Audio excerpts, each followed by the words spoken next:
So your homework had some additional little pieces to it that were new. The one addition was now you're dealing with a buffer solution and using Henderson-Hasselbalch equation, okay? Another was dealing with the pKa's of the indicators.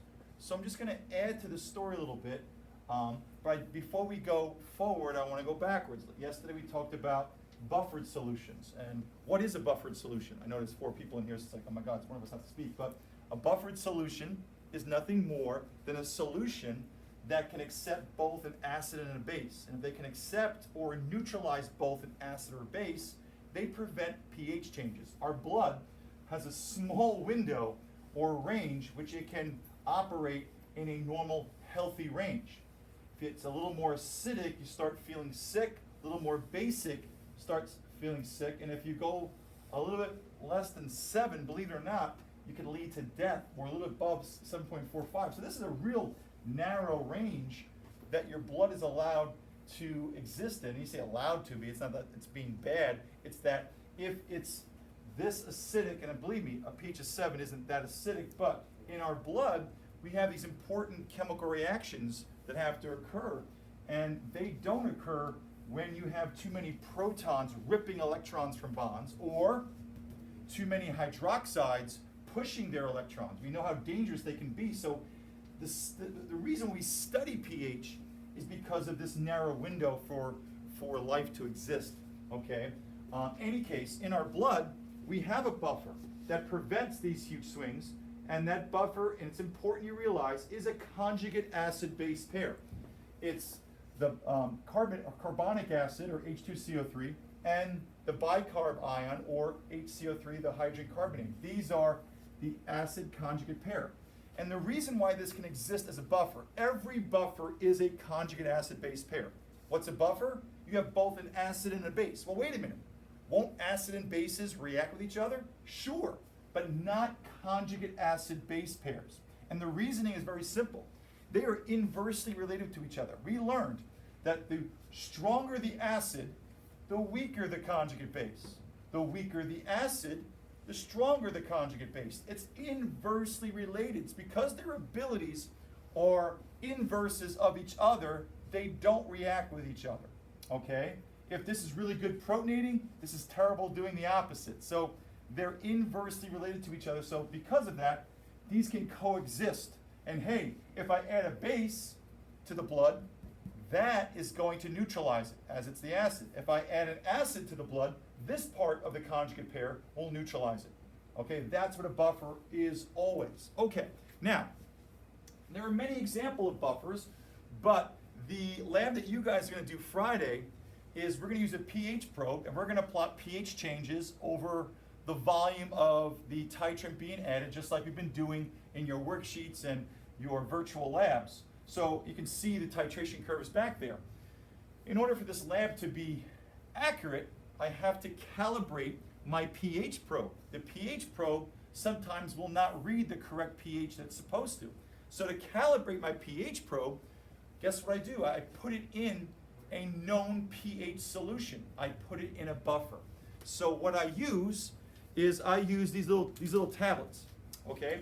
These little green tablets you open up, it looks like a horse pill, okay, or like these big vitamin pills, but you open them up and you pour out this salt into a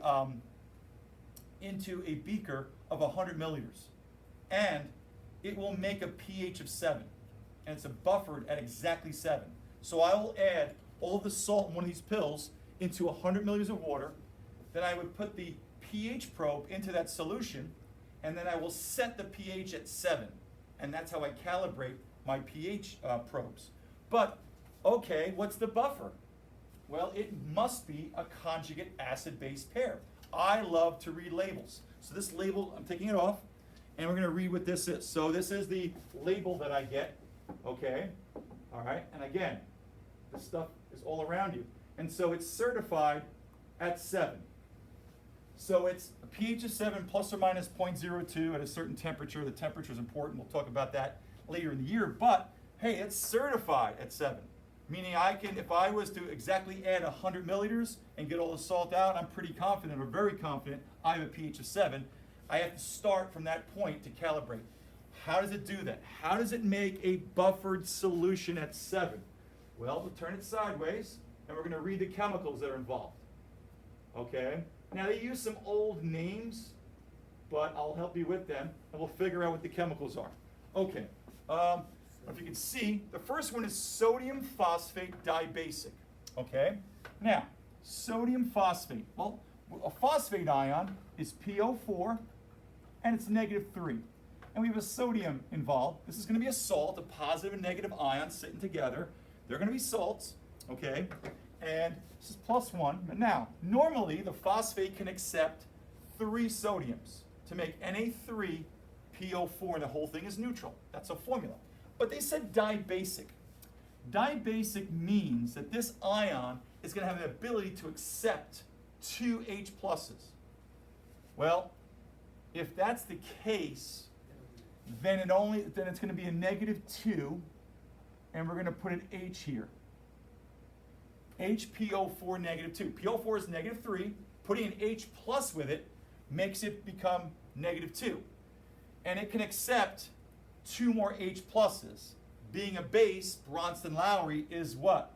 Proton acceptor. So dibasic means that it has 2 more positions. Okay? And so there it is. So it's so it's HPO4 -2. Each sodium is +1. I need 2 of them. That's the salt in 1. That's the salt of 1. Then we have not pot, but potassium phosphate monobasic. So we've got potassium, which we know is +1, another group 1 metal.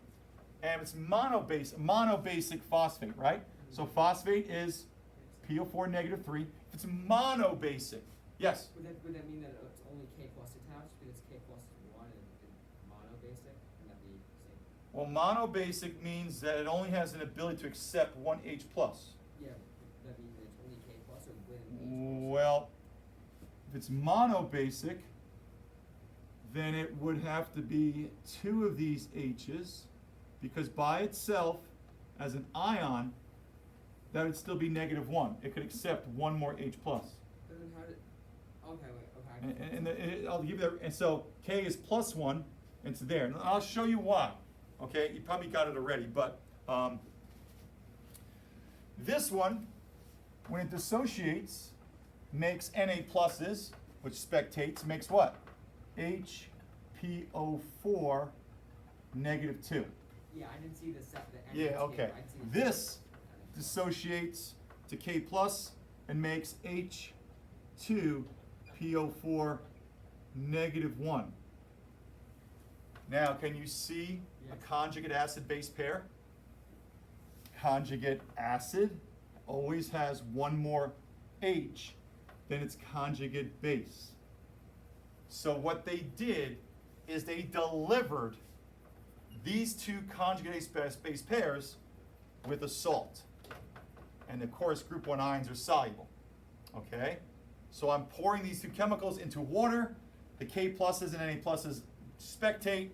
It is these guys that act as the buffer. Okay, so let's take this label off, although I love labels. Okay? Another great label is tall people, they're really good looking. Okay, now, also, let's talk about the acid dissociating here. Okay? Now, in truth, it's hard to have one of these. If we had PO4 that had all the H's, that'd be H3PO4. That's called phosphoric acid. I'm going to write that up here. Okay?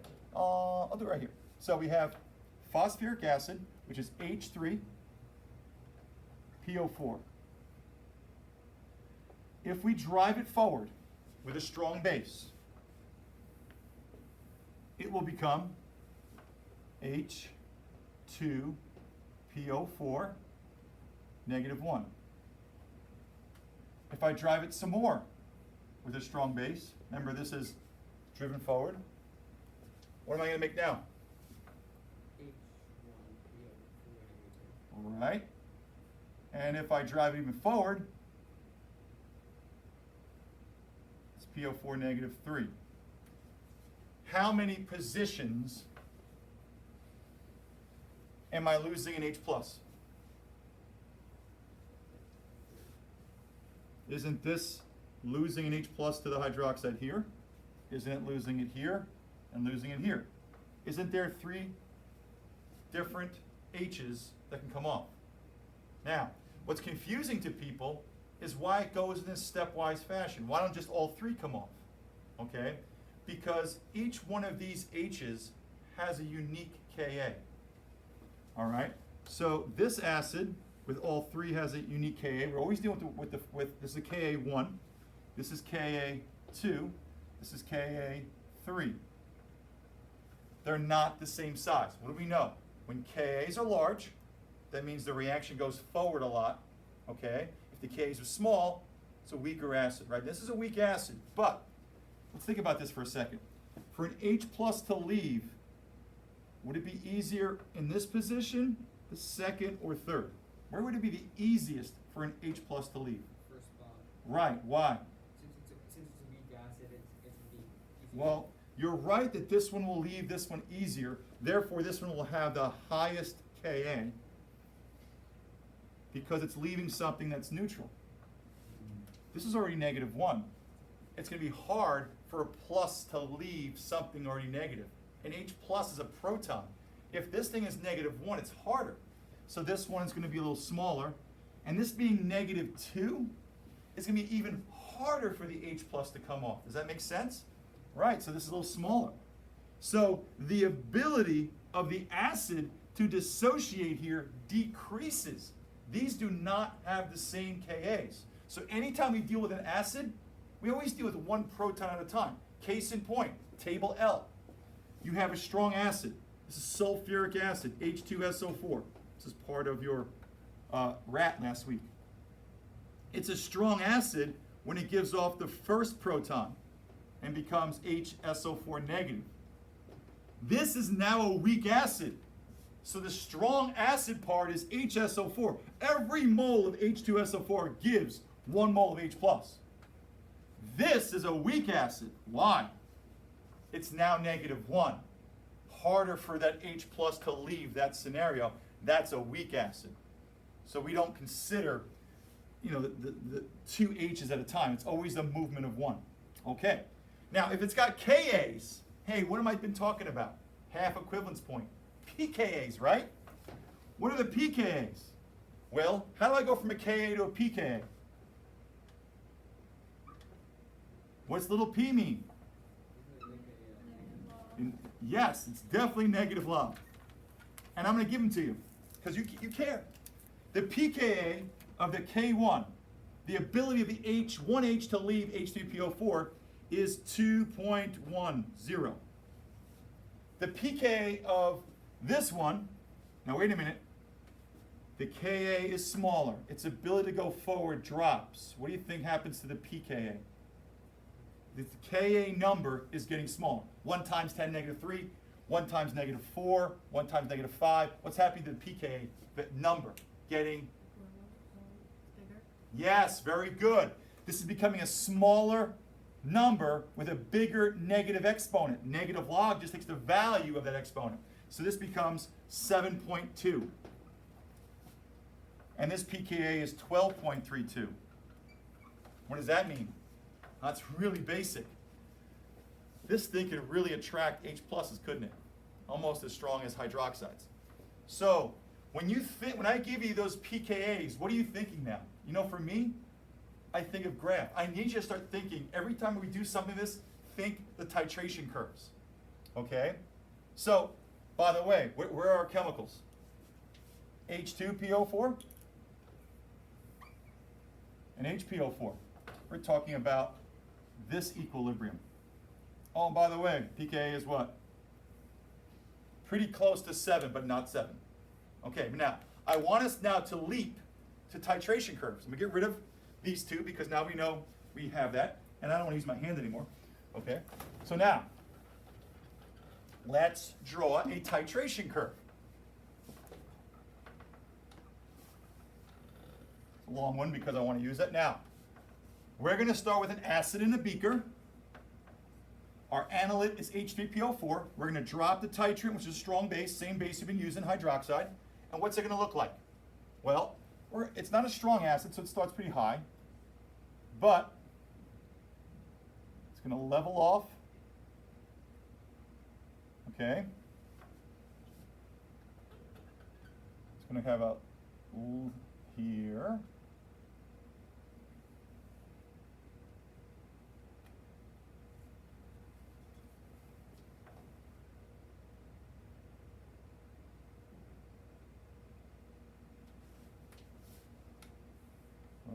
Here.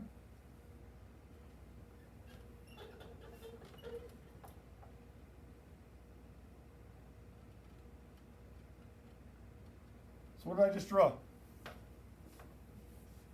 There's going to be how many asymptotes? 3. Isn't there 3 dissociations?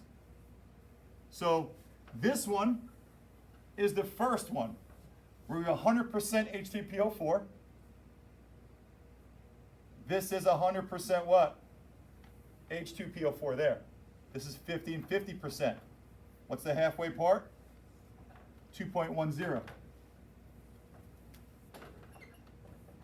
Okay. Now, at this point right here, I have 100% H2PO4, don't I? And when I get to this point, I'll have 100% HPO4. So this exchange right here, halfway point is where? That's your half equivalence. What's that going to equal? 7.2. When I think of pKa's, I think of that's what the pH is in that half equivalence point. I need you to jump to that. So clearly, this is kind of a cool titration that we'll do in the springtime, where you can possibly see 3, okay, equivalence points. Okay? Now, of course, I only care about today this one. Now, interesting enough, because this pKa is 12.32, that's almost as strong as the final pHs we've been getting, right? So if my base isn't strong enough, we don't even see the third what? Equivalence point, okay? So really you see 2 if you don't use a strong enough base there, okay? But the point I want to talk about is right here, 7.2. Hey, the pKa at the half equivalence of these 2 conjugate acid base pair is 7.2. There's my 7, right? There's my pH of 7. I'm good, right? No, I need a pH at exactly 7. Exactly 7. No, this is everything to do with your homework. If I want, and I should draw this a little better, okay? It doesn't go straight, right? It kind of goes up. So it kind of goes up. So if I want this, if this is 7.2 here, I need it to be at 7. So I need to be like what? Right here, right? That'll give me the 7. I want this buffer to be at 7. So doesn't it make sense if this is a 50-50% point of these 2 chemicals that now I'm closer to more of the acid than the base? Does it make sense that I'm under the 50-50 line? Okay? So how do I solve for it? How do they make that buffered solution so that it's 7? Oh, they might have used a Henderson-Hasselbalch. The pH equals the what? pKa plus the log of the conjugate base over the conjugate acid. Ha! Okay, party people. Cool beans right here. We know we want the pH at 7. We want to have a buffered solution at 7, so that's what we put here. Hey, we know the pKa. It's 7.2. Think with me, party people. I know the pKa when it's 50-50 is 7.2. This is the point where I have 100% of the acid. This is the point where I have 100% of the conjugate base. Doesn't it make sense I have to have more conjugate acid than conjugate base here? That's what your homework was on that last question. But if you don't see it, you can calculate it. Okay? So, this is what we did yesterday. How do you calculate it? Well, solve for this ratio. So what I'll do is I'll go minus 7.2 minus 7.2. This will go away, right? And this becomes negative 0.2, right? You with me? How do I make that ratio negative 0.2? Well, what is a log? Isn't it an exponent, correct? It's an exponent base 10. That's what a log is, you're right? Correct? Okay, log of this means take this ratio and make it into an exponent base 10. Okay, think with me. Negative 2. If I've got a negative exponent, isn't this number less than 1? What is the value of 10 to the negative 2? 0.01. Anything that's negative equaling an exponent means that you've got a number less than what? 1, which means that you've got what? Larger amounts of the conjugate acid, right? So if I put this in my calculator, okay, all right, I can solve for this, okay? So I take my calculator, which is missing its back, that's kind of weird, okay, and I go, how do I get rid of this log? I do 10 to the x to both sides. When I do 10 to the x at both sides, that gives me this, and this gives me 10 to the negative 0.2. So I put in second function, 10 to the negative 0.2, and I get this whole thing equals 0.63. That's the ratio. I have to make a ratio that's 0.63. Is that greater than 1? No. That means, all right, so that has to be 0.63. So that's how, and once I know the ratio is 0.63, or I can do the inverse, right? I kind of like the inverse. So I hit the x to the negative 1 key, it's a 1.58. So what that means is that if I flip it over, I need this to be 1.58 times bigger than that. Or this is 0.63 of that. I hit the inverse key, and I know that this has to be 1.58 times that of the A. Okay, right now I have it as the A over this, it's 0.63 of that. So I like thinking in terms of 1. Doesn't matter. Now I can calculate that I need to have 1.58 times the moles of that. So I can start with 1 mole of what? My conjugate base. And then I need 1.58 moles of my what? Conjugate acid. Put that in a container and then scoop it evenly into my tabs. Okay, and I have my buffer. I think that's kind of cool. Maybe you don't think. Okay. Any case, that's my leap to today, because today we're talking about what? pKa's of our what? Indicators. All right? So if you notice, before we're talking about pH ranges, but I want to make the leap now to what these pKa's means. All right, so let's get rid of this. All right? And we'll do that titration this spring. Okay? Any case, what does this mean? All right, well, let's do another titration curve, because everything's about the curve. All right, so I have my pH.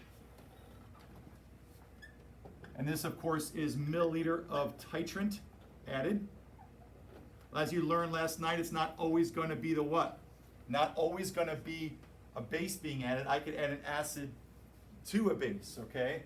But in any case, let's talk about phenolphthalein. Phenolphthalein is one of the indicators we love to use in titration curves. And it itself is an acid, conjugate acid-base pair. The phenolphthalein exists in an indicator. We say phenolphthalein bottle that you're going to put drops in Friday has both the conjugate acid and the conjugate base coexisting. Okay? It is a buffer. They both exist, except the phenolphthalein with the proton has a shape that cannot absorb any wavelengths of light, so therefore it doesn't give you a color. The conjugate base, when it loses an H+, can absorb parts of the wavelengths of light based on the structure. It's called a chromophore. We'll study them. Okay? Has a color. So the color change swings are important regarding how much of each of the conjugate acid you have. So think with me for a second. When you use 3 drops of phenolphthalein in your titration Friday, we don't need a lot because the color is so bright. When we drop the base onto our acid and the phenolphthalein, we're also titrating the phenolphthalein. So here's what the phenolphthalein would look like, okay? It looks something like this. Now, because it's got a pKa of 9.4, what does that tell you in your head in terms of what the curve looks like? If it's got a pKa of 9.4, that means its half equivalence is way up here, right? So if this is 7, make this 9, I'm gonna have something like this, right? And then it might go into its curve up here. You with me? So what do we know? Let's make it do something like this up here. So its half equivalence point is something like right here, which approximates that 9. That's the phenolphthalein being titrated. Okay, now what do you know? Well, giving these lines on this side, or at this point, you have 50% at this point of the indicator that's called HIN. That's the indicator with the proton. You've got the conjugate acid. Conjugate acid. And the conjugate acid form is colorless. After this point, or at this point also, you have what? 50% In negative, which is the conjugate what? Base. Having lost the H changes the structure in the way that it can absorb parts of the spectrum, and what you see is what reflects back at you. Okay? So partly this has a different color. So if you think about this, what is the pKa? Well, at 9, that is the pKa. That is the swing point, where you have what? After this point, there's more conjugate base, correct? There's more chemical that has color.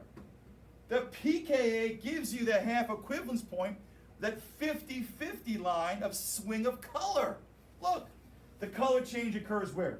8 to 9. Notice where the pKa is, 9.4. 9.4 is about where?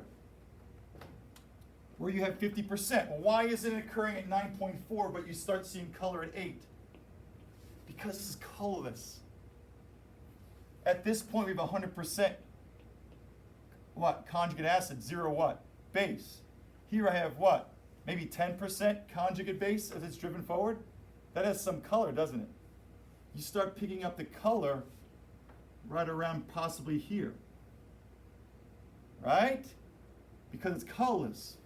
Look at bromothiamyl blue. That's what I had when I bubbled this in. It was blue. If you remember, it went to green. Why? Because we went from blue in the basic range, and as I blew carbonic acid, CO2, which was a Lewis acid, the pH dropped in between. Why was it green? Because you had equal amounts of what? Conjugate acid, which was blue, color, and conjugate base. And you mix them together, you've got green. And if I keep adding acid, it goes yellow. Okay? What is the color change for bromothiamyl blue with 2 colors? 6 to 7.6. What do you think its pKa is with 2 colors? Right down the middle, 7.1. So the color changes are the 50-50 swing points. Okay? That's important you get that. Now, what was the titration we last did? Lab 11. That was acetic acid, correct? Okay, let me put that up here. Acetic acid, and I'll do that in another color, okay? Here's acetic acid. Let's get rid of this. Okay, so acetic acid started like here.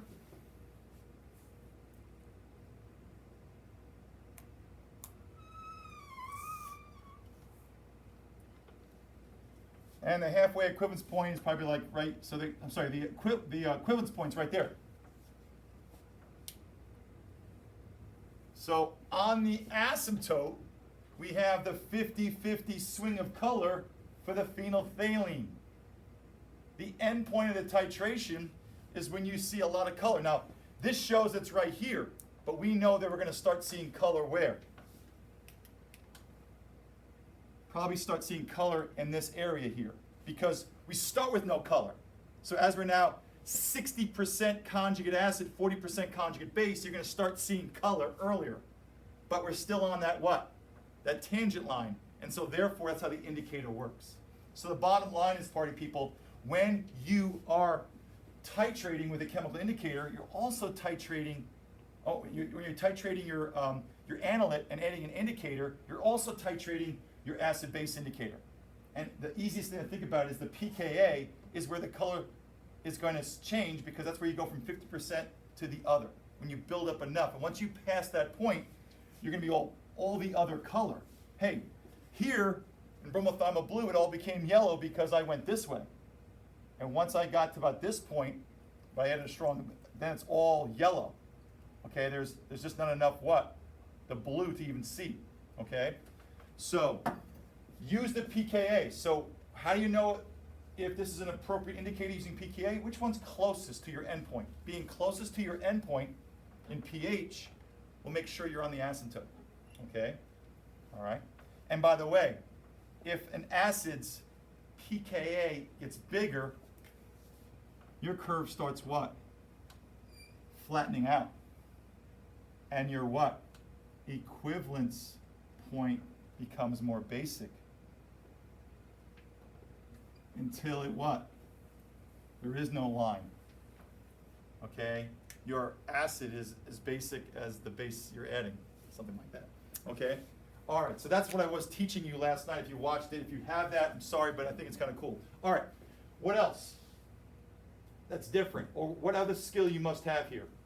Okay, this was the titration that you had in the homework, and it was different, and I wanted to give you this experience. What's different about it is that we were adding in the burette, the emptying device, acid. Whether I write HCl or H plus or H3O plus, it's all the same. This was in the beaker. This is the first time you said we were adding an acid to a what? To a base. So party people, what did our curve look like? If I'm adding from an emptying device, a burette that we'll see in lab, into a base, okay, my curve, always think what this means in terms of my titration curves, you understand it. We're going to start high because it's a base. It's going to go down, level out, and then boom. There's your equivalence point on your asymptote. If that is 20, then at 10, there's your half equivalence point. What's different about this titration is you started with what? A weak base. And with a strong acid, okay, you are producing what? A conjugate acid.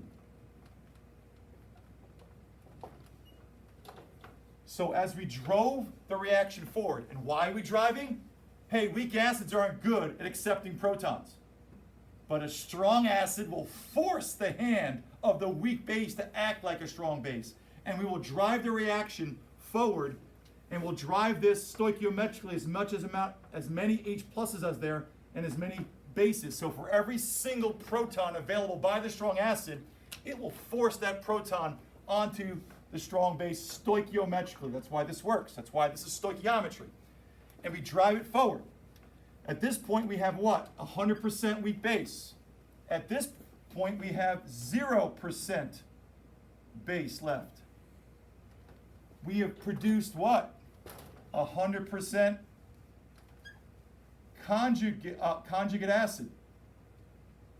So the A negative is 0%. Here it's what? 100% A negative, because we started that way. 0% Ha. And here it's what? 50-50. That's my pKa. It's going down because I'm adding acid. Okay? So this is just a different way to think about business here. All right? Now, one point I want to talk about, which is different. Hey, what's the final pH in this example? Isn't the final pH just the excess what? The excess acid that you added after equivalence? It's the same thing as we've been doing, except it's just opposite. So to find the final pH, figure out how much excess acid you added. Okay? That's, of course, going to be your milliliters, turn to liters, times it by the concentration that's given to you, because it's the standardized solution that's in the burette. It's your titrant. You have to know it. Okay? Get the moles of H plus. Hey, divide by how much is now in the beaker, which is total. So if you started with 25 or whatever you started with, and you added 30, that'll be 50 milliliters. Convert that to liters. Have a molarity. Once you have your H pluses, do a negative log, you get your pH. So it's done these are the same things, it's just you're working from the opposite direction. But the point I want to make it end today, okay, before I get there, I want to talk about why your pHs are above, at, or below 7. In this titration, in this worksheet, what were we producing? We were producing a conjugate acid as we drew it forward, correct? Now, if you are producing a conjugate acid, we drove it forward to make a conjugate acid. Stay with me. But that conjugate acid is going to be sitting in water. What's it going to do? Well, it's going to act as an acid a little bit. It won't completely give off every H+, but some will. And what are you producing? Acidity. Your final pH in the titration you did last night was a pH that was what? Below 7. Why? Because when we titrated a weak base with a strong acid, we produced its conjugate acid. And that conjugate acid in the water is going to act like an acid and produce a pH that drops a little bit. That's important. So when you have a strong acid and a weak base, last night's homework, the pH is less than 7 because the conjugate acid produced will react with the water to produce H3O+. Hey, lab 11 and lab 12 that we're doing now, the pH is greater than 7. Why? Well, because we took a weak acid in a beaker, we added a strong base. What's a weak acid going to be? Is it going to produce a conjugate base? And what's that conjugate base going to do? Grab an H from water.